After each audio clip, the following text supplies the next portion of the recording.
Well, how's it going, everyone? So good to see you today. I want to start off by jumping right into things today with a question for all of us to think about. What does it look like to respond to success well? This is a question that maybe catches us off guard a little bit because it's not how we're often taught to think about success. Because success is always in front of you, right? It's always something you go after, you pursue it, go after it at all costs. Is sometimes the implicit, sometimes the explicit message that we hear. But it's always what's next. There's always something else to succeed into. But there's also the very real times where we achieve success, right? Where we find at least some level of hitting our goals, hitting our targets. What happens when we find success? And don't think you can check out of this because you're not successful yet in all the ways you want to be successful, however you define that, where everything is easy all the time, or you've got your own YouTube channel with a bazillion viewers or anything like that, however you define it. This is for all of us. Or don't think you can write yourself out of this because of struggles and hardships that are very real that we never want to ignore in our lives, right? Because the older we get, the more we realize that success and struggle can go alongside of each other. And success in one area doesn't mean we're entirely free from hardship in other areas. And I bet if we spent 30 seconds, every one of us here would be able to identify at least one area of our lives where we're seeing success. There are certainly some easy things to think of first where you've maybe paid down some debt. You've got the promotion you were after for a really long time, and you're climbing the ladder of your career. She said yes when you asked her to marry you. You aced the test. You got into the first choice college that was at the top of your list. Maybe you're in DCC and you're getting reduced time because of good behavior. That's success, right? Or maybe you're getting up there in years, whatever that is, and you're able to retire comfortably and enjoy time with other relationships around you. Those are the easy successes to think of. But if we spend another 30 seconds, I bet all of us will be able to see that there's plenty of other successes that we often look past, maybe take for granted, but that are nevertheless just as much indicators of success. There are people in the world all around us right now that are living in war-torn nations. It is a gift that we live in a safe country where we're free to worship, right? Let's never overlook that. If you're at one of our campuses, that means you are sitting in a comfortable, climate-controlled room that you probably drove a car to get to. Or if you're watching online, you're watching on a laptop, a TV, or a smartphone. All pretty good things. Or if you want a funny example, let's all acknowledge the success that is indoor plumbing. If people 250 years ago looked at our lives today, they would look at it and say, maybe it's not easy across the board in their lives, but they're pretty successful. They've got it pretty easy compared to what people were experiencing 200-300 years ago. And so what I'm trying to do here is I'm trying to help all of us see that there are at least one or two ways in all of our lives that we should be able to point to success. And so we all need to think about this question. How do we respond to success well? Here's why this question is so worth our time today. It's because if we don't respond to success well, if we don't respond faithfully and in a way that honors Jesus, then our success can actually lead to our downfall. Your success, you see, it can warp your character, or it can make you start to compromise in ways that you never once thought you would compromise in. The example that pops into my own head for this is King David, a character we read about in the Old Testament. At the start of 2 Samuel chapter 11, King David is at the top of his game. Right? He's a man after God's own heart. He's fought through lots of adversity to get to this point in his life, and he's emerged through that adversity successful again and again and again. And in 2 Samuel 11, he's been on the throne of Israel for about 20 years. He's seen some amazing military victories, right? So his empire has grown. He's received some amazing promises of God, which is amazing and awesome. And he's living a life that any one of us would look at and say, that's pretty comfortable. Any one of us would look at David's life and say, there's a picture of success. But then at the pinnacle of his success, at the top of his game, David trips and he falls hard. You see, he's successful, but he's bored. He's entitled. And that is a dangerous combination. Because then at the pinnacle of his success, David commits adultery, which leads to deception and lying, which leads to murdering a good man. And then that continues to cascade out. These negative consequences ripple out into David's life for the rest of his life. There are too many examples around us like David, women and men who get to the top of their game, where things are finally comfortable, they think. They've hit their goals, they've got the metrics they can point to that indicate success. And then they trip and they fall hard. I mean, personally, I found this to be true in my own life. It's when things are harder that it's easier to depend on God, to look to Him day after day, hour after hour, to acknowledge how desperately I need Him. But it's when things are coasting along pretty well, when things are skating along fine, that it's easier for me. I'm a pastor, to get independent and to say, hey, maybe I contributed more to this than I did. I forget how desperately I need God's grace and how there are always areas in my life that need attention and growth. Business coach and strategist Stephen Graves, he says it this way in an article titled, "4 Dangers of Success." He says, I've become convinced that most people handle failure much better than they handle success. Failure can make a man. Then listen to this, and success can ruin a man. He goes on to say, I've seen it in the lives of the business leaders with whom I've worked. I've seen it in politicians and athletes, in actors and celebrities who regularly make the news, and in local hometown titans. So back to our question. What does it look like to respond to success well? How do we show the world that we can? Because success in itself isn't bad, but the way we respond to it can be. How do we respond to success well? Well, by the time we're done today, we will see 3 lessons from the life of Joseph in Genesis chapter 41 that can help any one of us respond to successes we're experiencing, the big ones or the small ones, how we can respond to success faithfully in a way that honors Jesus. So we're going to focus really on Genesis chapter 41, verses 41 to 57, so the very end of the chapter, when Joseph reaches this tremendous pinnacle of success in his own life. But let me bring up to speed on how Joseph gets to this pinnacle of success, because that's not where we left Joseph last week. When we left Joseph last week, he was in prison. Just a review of Joseph's life is that he's sold into slavery by his brothers at the age of 17. And so as this upper teen, he ends up in a foreign land where everything is unfamiliar to him. Joseph is bought as a slave by a guy named Potiphar. And Joseph climbs the ranks in Potiphar's household. He achieves some pretty significant success there. But then even there, Joseph is unjustly accused of something he doesn't even do, and he winds back at the bottom. He ends up in prison, which is never a good spot to be, especially in these times when prison was just so, just so filled with poverty. Just so the basic needs weren't addressed or taken care of at all.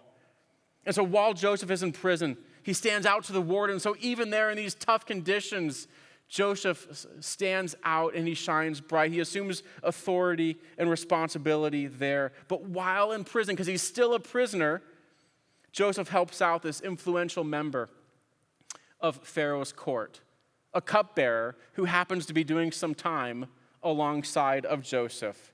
But as soon as the cupbearer gets out, goes back into the royal court of Pharaoh, he forgets a promise that he made to Joseph, that he'd help Joseph get out of prison. And so chapter 40 ends with this in verse 23. Chapter 43 ends, the chief cupbearer, however, didn't remember Joseph. He forgot him. And so 2 more years pass with Joseph in prison, we learn.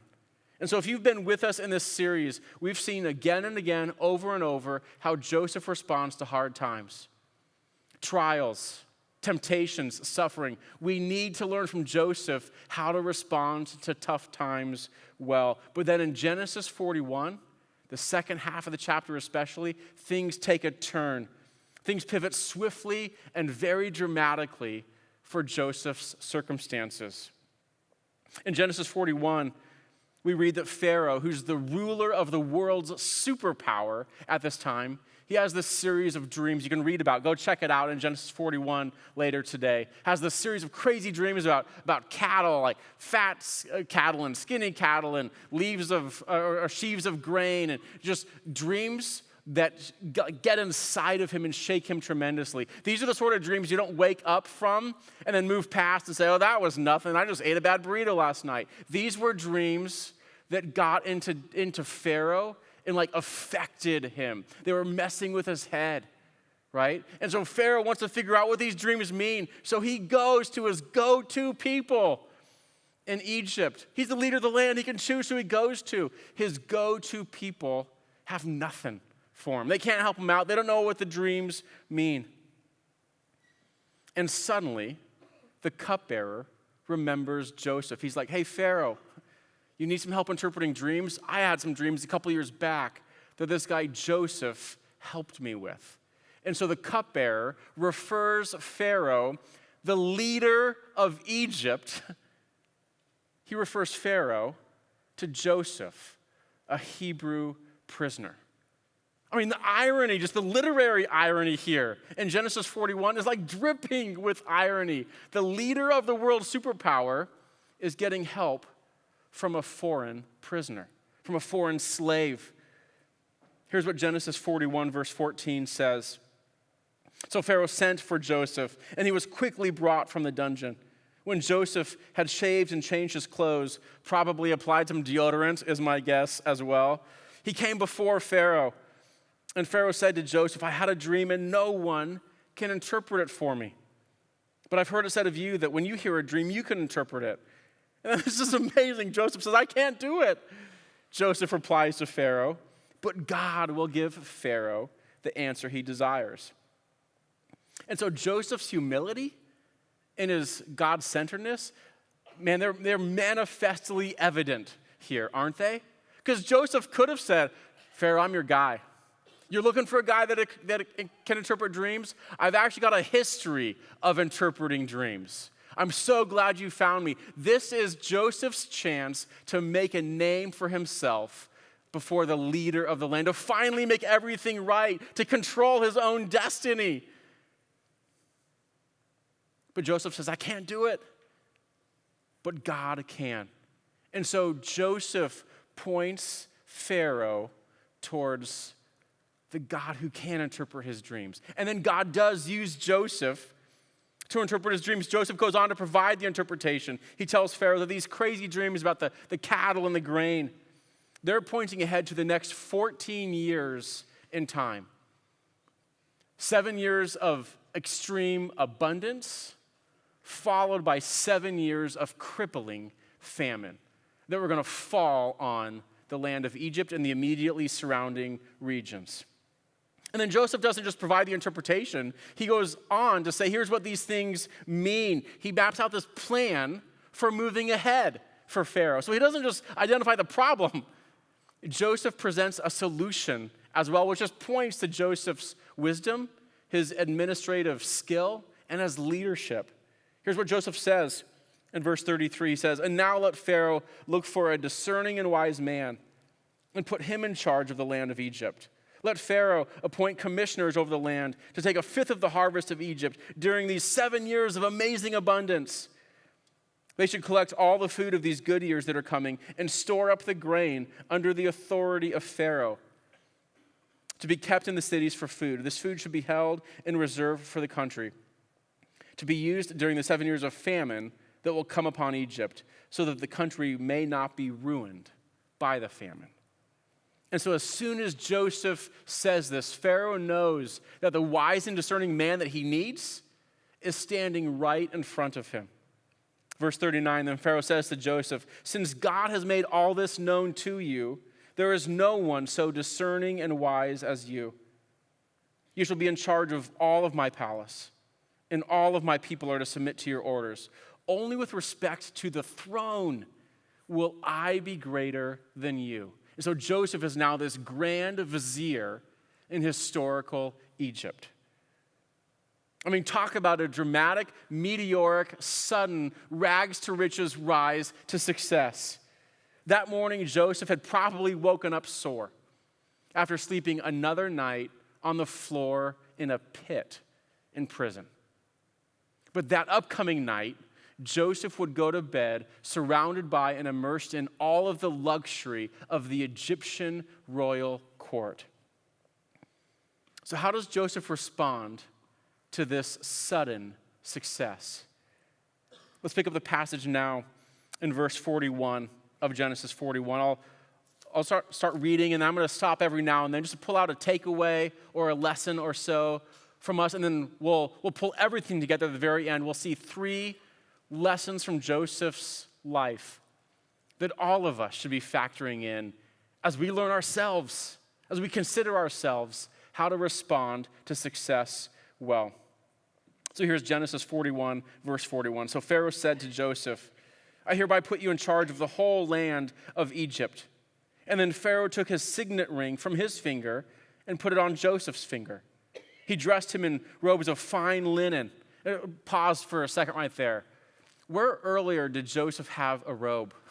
Right? If you remember the story back in Genesis 37, Joseph's father had made this tremendously intricate, multicolored robe for Joseph. I wonder if Joseph had this flashback when Pharaoh was putting this fine robe on him of the earlier robe, right? I mean, you just wonder about these connections in the Bible. So he put this robe of fine linen on Joseph, put a gold chain around his neck. Pharaoh had Joseph ride in a chariot as his second in command. And people shouted before him, "Make way." Thus he put Joseph in charge of the whole land of Egypt.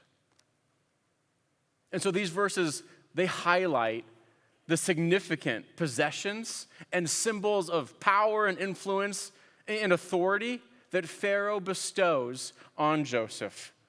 The finest robe, the gold chain around his neck, the chariot, which is basically the equivalent of this limousine motorcade that Joseph is now being shuttled around in.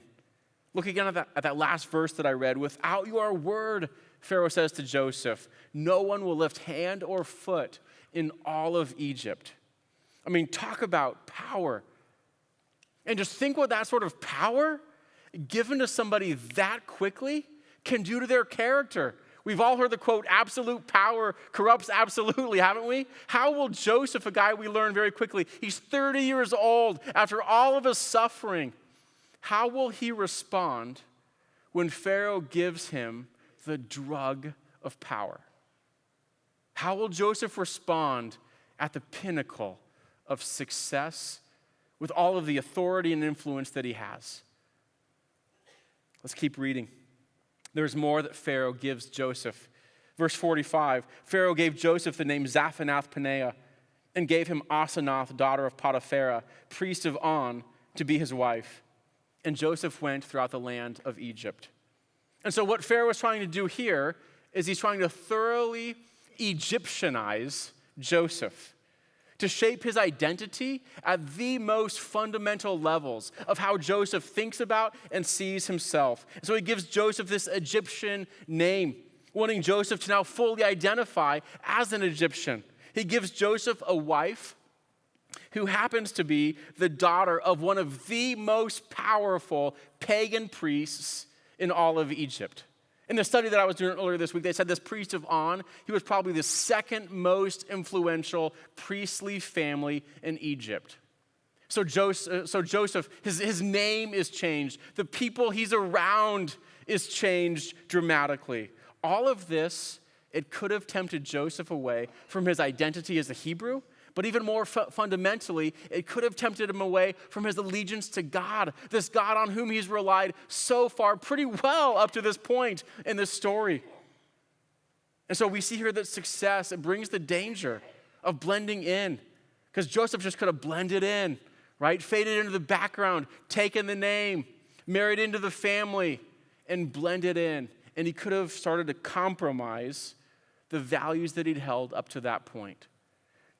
So how will Joseph handle this temptation that comes with success? The temptation to blend in, to compromise, just to fudge a little bit, because 1 or 2 degrees worth of difference probably doesn't make that big of a deal. We hear how Joseph could have justified himself, but how does he respond to this temptation, to this danger? One of the commentaries I read this week highlights the danger Joseph is in at the height of his success, with all of this that he's been given.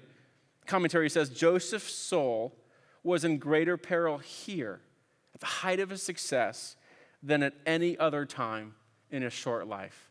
Hang with me right there for a second. That's a dramatic statement to make. This commentator is saying that Joseph's soul is at more danger than when he was sold into slavery, than when he was tempted by Potiphar's wife, than when he was thrust into prison unjustly.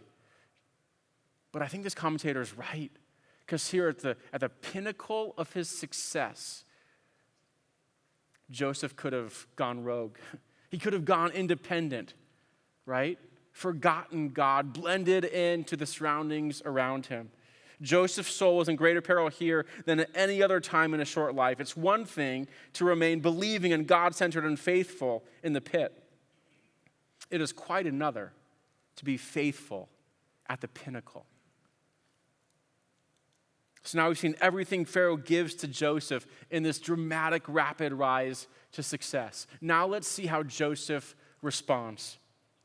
Verse 46, Joseph was 30 years old when he entered into the service of Pharaoh, king of Egypt. So now the timeline of Joseph's life, it's been 13 years since his story began in Genesis 37.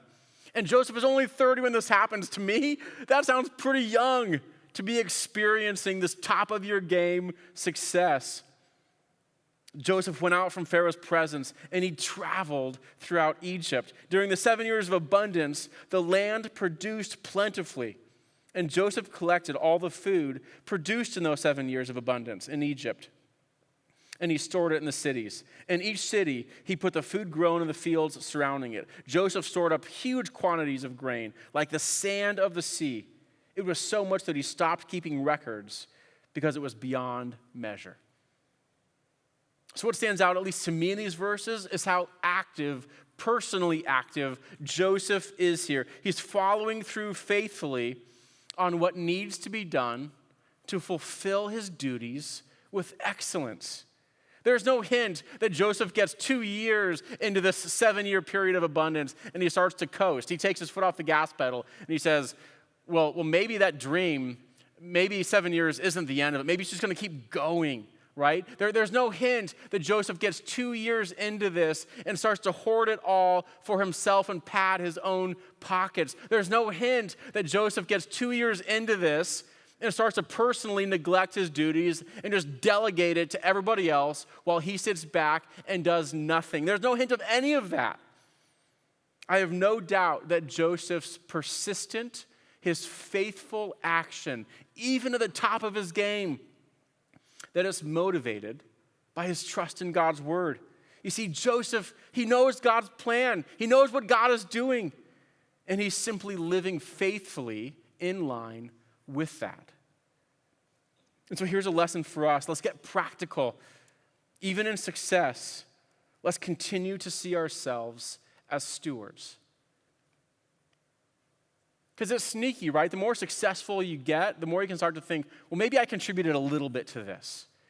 And then you get more successful and you think, maybe I contributed a little bit more to this. And your head gets bigger, you grow more arrogant, and you grow more entitled, right? You think, I'm here because of what I did. And the pronouns that we use start to sound a whole lot more like me, myself, and I than God and others around me. You see, we live for ourselves instead, but let's do the opposite of what comes so naturally to us, right? Let's not live for ourselves. We need to see ourselves not as owners. We need to see ourselves as stewards of what we've been given, entrusted with the time and the place and the things God has given us to steward that faithfully, not for my credit, not for my glory. We steward it for God. We're living on mission for him, advancing his plan, not Tim's agenda for what he thinks is best. We are stewards for someone else, God, of his plan. How can we advance his mission, his purpose? So in the places that you might be experiencing success right now, do you see yourself as an owner of that? Or do you see yourself as a steward of that? How can we steward success in line with God's mission? Let's keep reading Genesis 41, verse 50. Before the years of famine came, 2 sons were born to Joseph by Asenath, daughter of Potiphera, priest of On. Joseph named his firstborn Manasseh and said, "It's because God has made me forget all my trouble in all my father's household." The second son he named Ephraim and said, "It's because God has made me fruitful in the land of my suffering." What's harder to see in English for us as we read this would have been immediately obvious to the first readers of Genesis. You see, that the names Joseph gives his sons, they're Hebrew names. That's huge. That's significant. Don't forget that Joseph himself has been given an Egyptian name. And don't forget that the family around Joseph is an Egyptian family, not to mention a tremendously public, tremendously influential Egyptian family. And so it is huge that the names that Joseph gives his 2 boys aren't Egyptian names, they're Hebrew names. And then on top of that, God is central in the meaning of each of these 2 boys' names. Manasseh, God has made me forget. Ephraim, God has made me fruitful. And so when Joseph could have just blended in to the background around him, when Joseph could have compromised who he was and the God he had served up to that point, even in the midst of his success, Joseph remains committed to and faithful to God. And that's the lesson for us too. Even in success, remain committed to God. Because if you hit some goals, right, or if you climb the ladder, and if you do so apart from God, then I would say that what you think is success isn't truly success. Right? Because we need to include steadfast, resolute, persevering, ongoing commitment to God in any definition of true success that we have in mind. Sure, you can make some more money. Sure, you can have a different title on your door.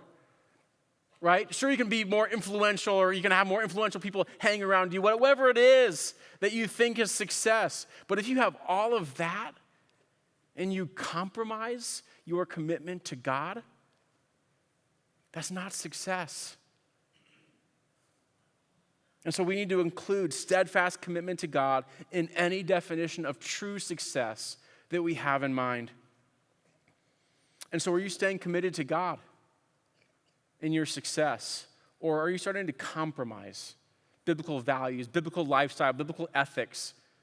Maybe it's not big. Maybe it's just like 1 or 2 degrees that you're getting pretty good at justifying and excusing for yourself to say, yeah, I don't have any time to read God's word this week, but man, if I stay up late and get up early to chip away at this project at work, that's going to be it for me. Or maybe you're like, you know what, I don't really have time to go to worship and worship alongside of other people because I need to be surrounding myself with the right people on the weekends. And if that's what I need to sacrifice for this, I guess that's just the price of the game, right? That's the cost of the game. That's not good, Brookside. Let's be careful about those 1 or 2 or 3 degree shifts that we are all tempted to make. Let's stay resolute, steadfast in our commitment to God and include commitment to God in any definition of true success that we have in mind. Verse 53, the 7 years of abundance in Egypt came to an end. And the 7 years of famine began just as Joseph had said. There was famine in all the other lands, but in the whole land of Egypt, there was food. When all Egypt began to feel the famine, right? So this is hitting home for them. The people cried to Pharaoh for food. And then Pharaoh told the Egyptians, go to Joseph and do what he tells you. When the famine had spread over the whole country, Joseph opened all the storehouses and sold grain to the Egyptians. For the famine was severe throughout Egypt, and all the world came to Egypt to buy grain from Joseph because the famine was severe everywhere. So in this passage, we turn the corner away from the years of abundance and into these 7 years of crippling famine. And so things aren't easy anymore. The passage we read, it said people are feeling the famine, and so they can relate to unstocked shelves, slow supply chains, and living with less, tightening the belt to make do this week or this month. And Joseph is there in the middle of all of this, and he's the one spearheading the relief efforts and making the relief efforts possible for Egypt and for the surrounding areas around Egypt. His stewardship of success made it possible for him to be a very tremendous and very practical blessing to others. Quick side comment that I just totally geeked out on this last week. All the way back in Genesis 12, God makes a promise to Joseph's great-grandfather, this man named Abraham. He tells Abraham, Abraham, through one of your descendants, all the families on earth will be blessed. Now, 100%, the ultimate final fulfillment of that is Jesus Christ, the descendant of Abraham, through whom all families will be blessed. But don't miss here, at the end of Genesis, we read one of Abraham's descendants blessing all the families on the earth. That's what the passage says, right? We see this glimpse of fulfillment. God is keeping his promises. All right, back to the story. Joseph is there spearheading these relief efforts, blessing others through his stewardship of success. Practical lesson for us today. In your success, actively look for ways to be a blessing to others. See, in the Bible, blessing is never about padding your own pockets at the expense of others. It's never about cutting in line in front of somebody else. Blessing is never about hoarding what God gives us at the expense of others around us. We are blessed to be a blessing, is the consistent drumbeat of the Bible. That's how we need to understand success, understand biblical blessing. We are blessed to be a blessing. So how can you, in whatever ways you're experiencing success, how can you be a steward of that to be a blessing to others around you? All right, so the question we started with, what does it look like to respond to success well? What can we learn for today from what Joseph teaches us? It's good that we see an example in the Bible of someone who doesn't compromise, right? Doesn't grow arrogant, doesn't sacrifice his character as he finds amazing success. I think maybe I said this earlier, success in itself isn't bad, but the way we respond to it can be. And so what do we learn from Joseph on how to respond to success faithfully? We see our lives as one of stewardship. We remain committed to God, and we actively look for ways to be a blessing to others. So now in these last 2 weeks in Genesis, we've seen Joseph respond to suffering. We saw that last week. So important for us to learn how to respond to hardship, temptation, suffering, and trial well. We need that because we are never far away from hard times in our lives. Some of you are experiencing that right now today. We need to learn how to respond faithfully in times of hardship. And we need to learn how to respond faithfully in a way that honors Jesus in times of success. Brookside, imagine what God can do through a church of people who look to him consistently in times of suffering and who look to Jesus consistently in times of success. So here's my challenge for all of us, for me, for you, for everyone today. Here's my challenge. I want you to think of at least one area of life where you're seeing some measure of success. However small it feels, where you say, that's one area where I think I'm seeing success, right? Maybe this is homework for you to start with even. this afternoon to say, where are you experiencing success? Maybe it feels small to you, but it's nevertheless true and good and big. Maybe it's a relationship that you have that's being formed in a really difficult time in your life. That's a good thing. That's success, to be having good friendships through difficult seasons. Maybe it's a skill that you have that not everyone else has. Or maybe the things that come to your mind are things that feel bigger to you just because you influence large numbers of people. Maybe you're in a high level of leadership in a big organization, and you know that your decisions and what you do, it influences tens or hundreds or thousands of people every month. Or maybe for you, God has blessed you with financial resources in such a way that you can make an impact on others when you're generous and steward those resources well. So for all of us, right, the homework, think of one area of success that God has granted you. And then let's turn these lessons from Joseph's life into questions, into lessons for our own life. So let me go through these very quickly. So this area of success that's in our minds now that you're identifying and naming, how can you steward this success in a way that honors Jesus? Your success is not about you. It shouldn't lead to growing arrogance or entitlement. It shouldn't puff you up. God gets the glory in it. How can you see yourself as a steward of the success? Second question, how will you remain committed to God in the midst of this success? We know it. We all know it. When things are going well, it's possible and maybe even easy to drift spiritually. And so in your thing of success, right, the thing that comes to your mind, how will you remain committed to God and actually grow in your relationship with Him in a time of success? Third question, how can you be a blessing to others? Instead of hoarding your success, how can you be evidently others-centered in it?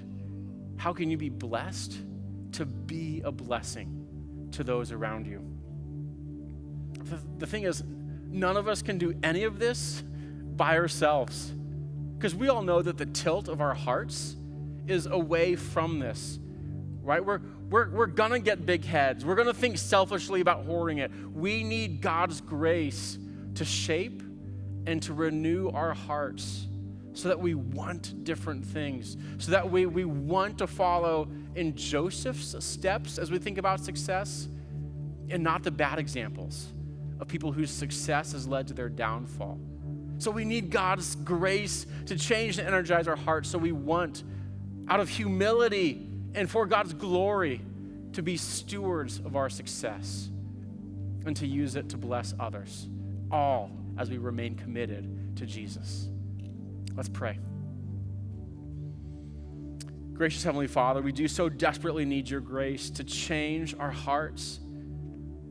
As we see Joseph's example, God, we can't do any of this on our own because we will blow it with success way more easily than we'll respond well. So God, by your grace in our hearts, in our community as a church family, God, help us to respond to success well, faithfully, where we point back to you, Jesus, bless others, and remain committed to you. We love you, Jesus, and it's in your name we pray. Amen.